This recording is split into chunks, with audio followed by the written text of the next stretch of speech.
Welcome to Moving Panels, Ignite the Mic. From Gotham's alleys to galaxy's far, we dive in deep, we set the bar. Debates and takes, we bring the heat. Pull up a chair, join a seat. Moving Panels, where fandom takes flight.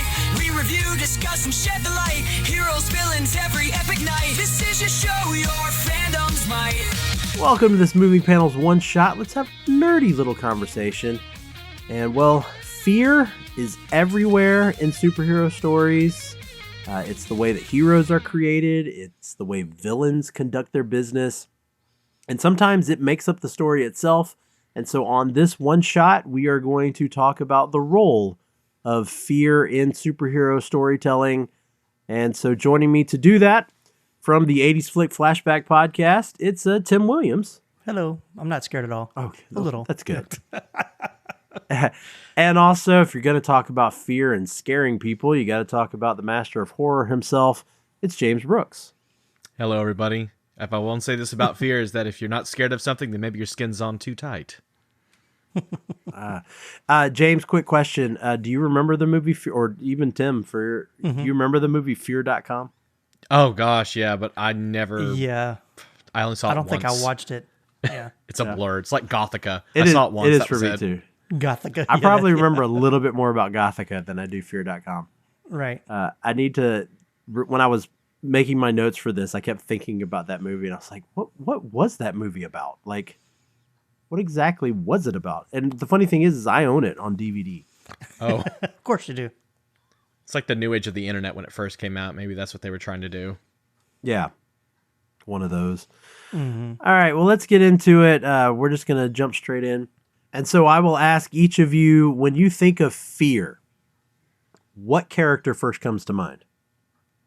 Scarecrow. Okay. Okay. And see, I'm in the Batman. I was going to say Batman. Yeah. Because the Dark Knight, he wants to be feared. He wants to be vengeance. Yeah. So that's the first one I think of. No, that was exactly my thing. I think Batman and pretty much everything Batman related is the biggest examples of fear in the comics, especially, in the movies as well. So let's talk about fear as the spark, like what helps to create the character. And of course, Batman, of course, being the easiest here. In fact, you look back to Frank Miller's Batman Year One, you got Bruce Wayne learning really how fear works as his character. But it also they tie it back to why he becomes Batman, because he was himself terrified of bats. Mm-hmm. So I like that. We get him making the mistakes, but him realizing that fear can shape him into this symbol, as you talked about, Tim, of vengeance, and him being perceived as almost supernatural. And so I 100% first, when I talk about fear in comics, my 100% thought is Batman.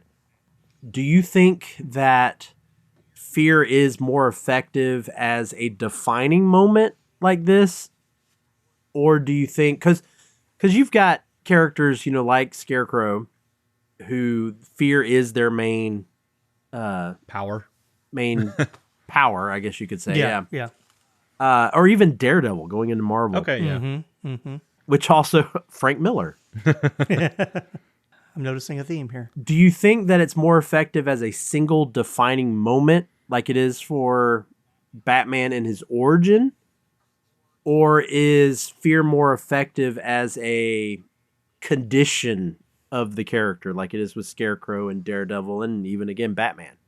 I think as far as character development, I think it needs to be an ongoing, like maybe it's what initiated the fear, but for them to never lose it completely, like it being that almost internal conflict of being in fear still and overcoming the fear, even as you're battling these, villains or whatever. And that's my initial thought. No, I have to agree as well, because I feel like with those type of heroes, again, just picking on, we'll go with Daredevil for a second. With like fear with that, it just it shows them at their lowest with fear, and then from there they just conquer it from there and there. But it's just always cool to see it come back in the comics, just to see if the fear has, I won't say changed, evolved. Yeah. But it's also what keeps the superheroes, quote unquote, human. You know, aside from Batman, who came from another planet, but like, take your no. Batman did not come from another planet. Superman. Did I say Batman or Superman? I meant to say said Superman. I looked right at Laramy with the Superman logo behind his head and said The Batman. look of confusion Happy on New his Year to me. eyes was beautiful, folks. Sorry. So unlike Batman, I did it again. Unlike Superman, good Lord. Unlike Superman, who came from another planet, everyone else is a human. Batman, Spider-Man, even Daredevil. Even though they have this special ability, they're still human. They still have flaws. They still have fears. So that's what keeps them relatable to us as the reader or the watcher, that yes, they have the superpower, but just like us having to overcome our fears, they have to overcome their fears as well. No, I think that's a good way to put it. What other characters do you think of? So you can, I'll just throw one out there. So you got like Ghost Rider, that maybe fear isn't necessarily it's not a part of his origin per se, but he almost uses fear as a tactic. You could almost even put his penance gaze as a form of fear. You know, he puts someone fearing their own guilt and all that. What are some other characters you think of that use fear as a tool, like use it as part of their weaponry, if you will? I want to say Constantine. Would that be Okay, valid? I mean, I could see some of that. Yeah. Yeah, I could. yeah. Spawn, definitely, because Yeah. Oh, yeah, that's he's a good about one. to say the namesake. He's a hellspawn, and say to all of his victims, whatever. I don't care what happens to you out here, but I'll be waiting for you in the afterlife. So I think even going really out there, the Spectre is a Spectre, prime example. I mean, it works. hey, yeah, Moon Knight, that's another one. yeah.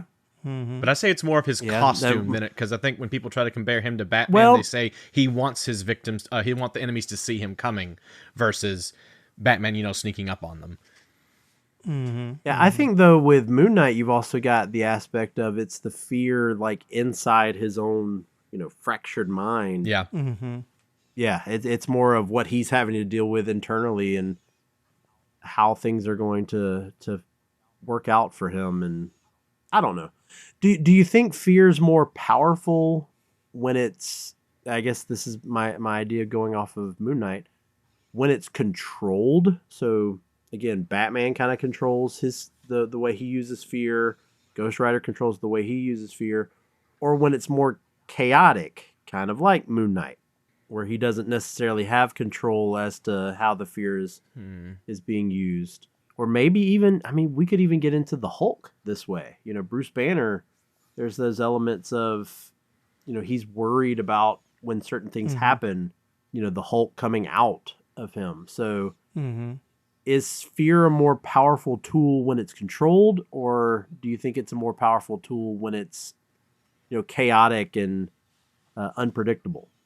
I think for me, I'm going to say chaotic, because I guess from the comics that I've read, it's always just about the chaos.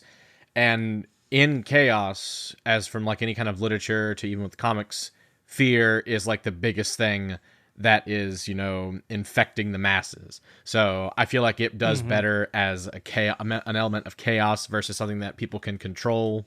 Or even like, I agree with you, the chaos. And you bring up the Hulk, which makes me think too about Jean Grey, like the fear of being out of control.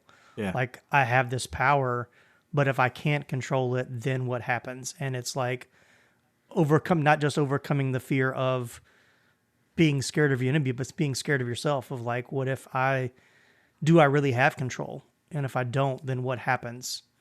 Ooh, yeah. Am I still a hero? Yeah, which you bring up Jean Grey, that gets into another topic of fear not actually being a part of the character, but being a part of the world that surrounds that character because Right. the X-Men, I mean, the world fears them. Like that's the whole concept behind the X-Men. It's the way they're treated. I mean, mutants are hunted and Right. they're Weaponized. some of them Yeah. are weaponized. Yeah, it's which of course is, as I've always stated, and it's a metaphor for prejudice and all the real world topics there. But even Spider-Man got J. Jonah Jameson leading into that fear of, he's a criminal, he's a menace. He's a menace. Yeah. Making the public suspicious about him. But it shows how that spread of fear, especially through misinformation and public distrust. The 2005 Spider-Man or Superman movie, I missaid Superman movie that just came out. We had that as well, where Lex has even though it was real, has the message from his parents, Clark's, Kal-El's, however you want to say his parents, translated to find out he was sent to conquer. And now all of a sudden people are mistrusting Superman, and they even have that one guy was like, I used to think he was great. And now I wish he'd rot in hell. Or so is fear scarier when it's brought upon you through a character like Batman does, like Scarecrow does, like Spawn does?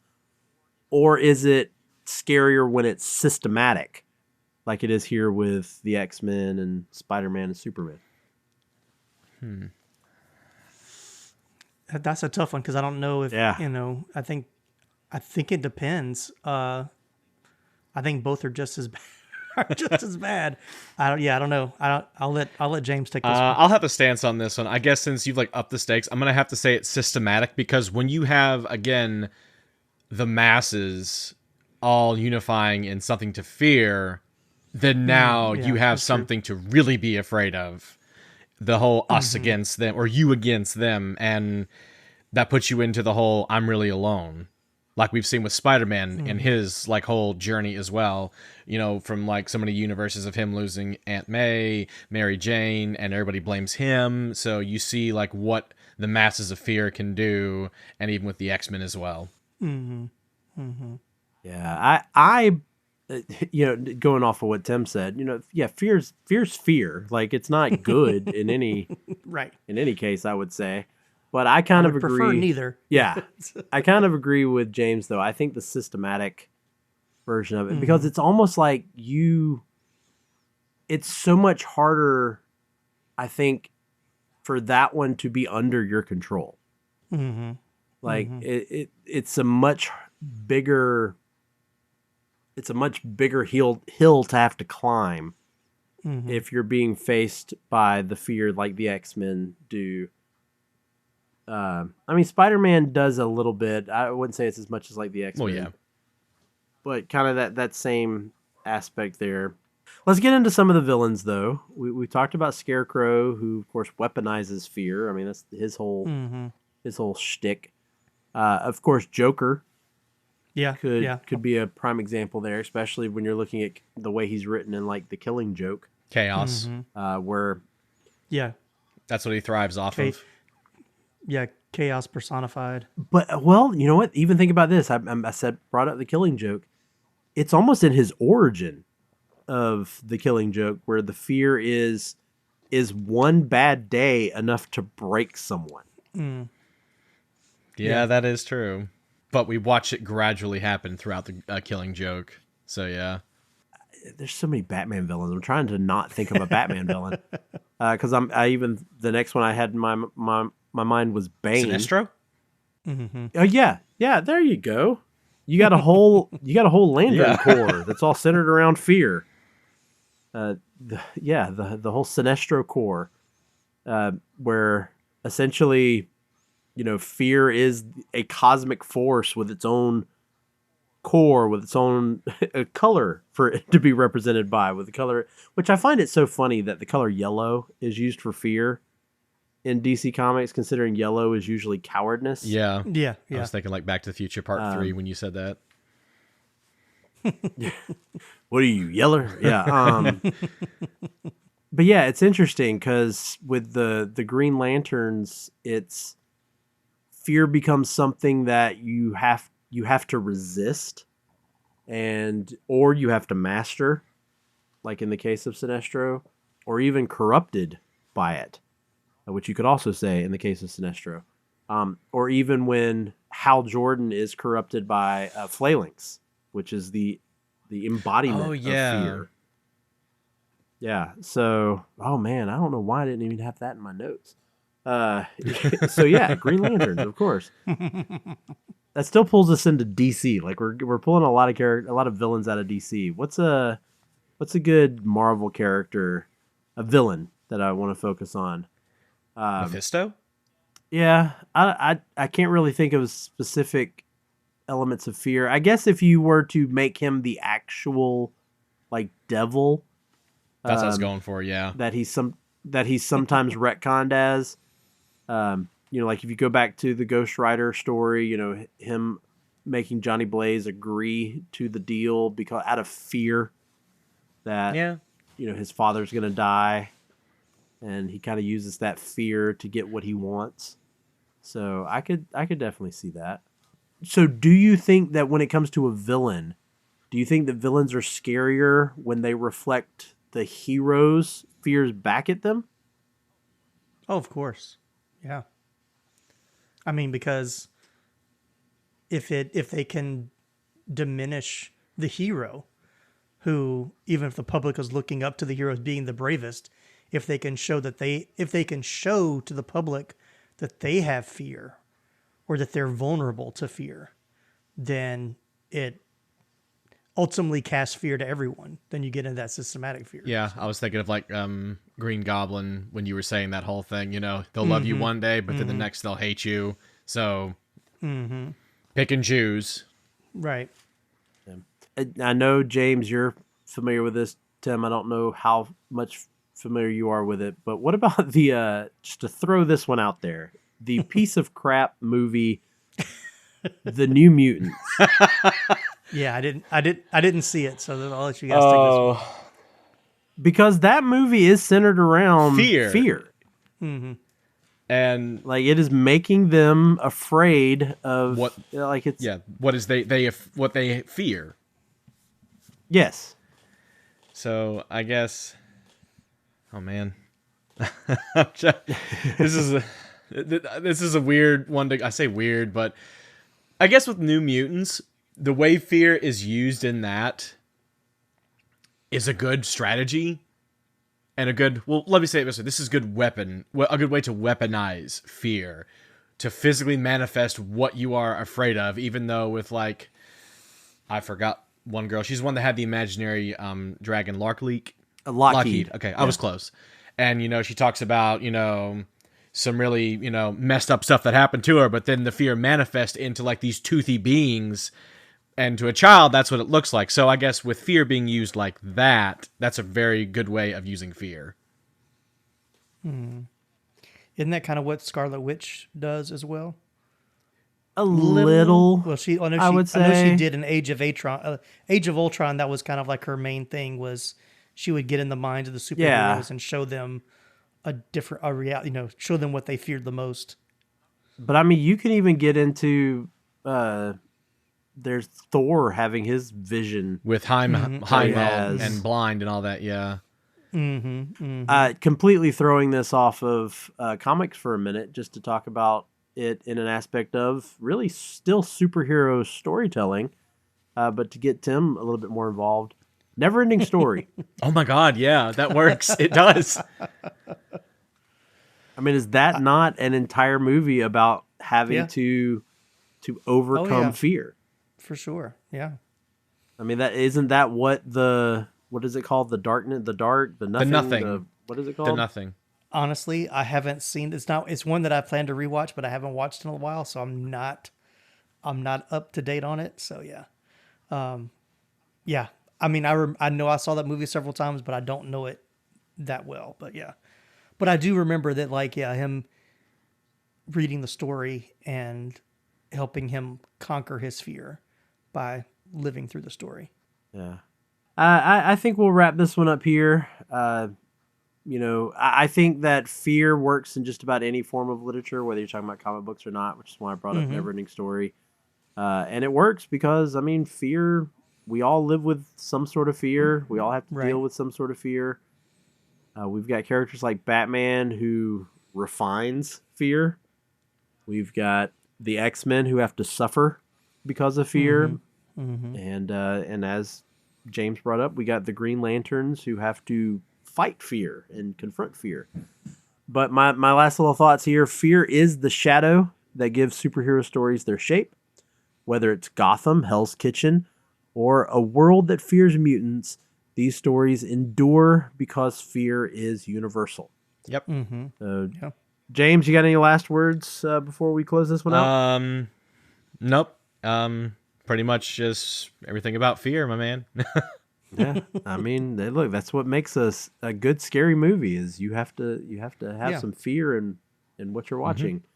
You have to fear for the characters, or you have that fear you feel yourself of what it's like. There's those movies. I will still always say that after I watched the very first VHS, I had to turn the lights on in the hall in order to walk to my bedroom. Invasion of the Body Snatchers from the 80s still creeps me out. Tim, any last words from you?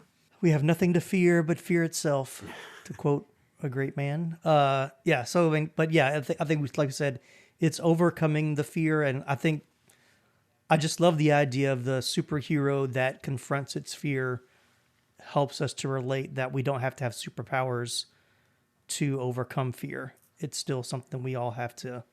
It's a battle we all face, whether we have superpowers or not. Well, as Tim's bringing up other quotes, I have to bring up my own. Fear can hold you prisoner, hope can set you free. Another great quote from a non-superhero comic book type movie. Right. But there you have it. So thanks everybody for listening. Rate and review the show. We appreciate it. Check these guys out with their podcast, 80s Flick Flashback Podcast, and interview with a horror virgin that James has over there. But check those guys out. But for today, for Moving Panels, I'm Laramy Wells, and I'll see you on the other side of the page.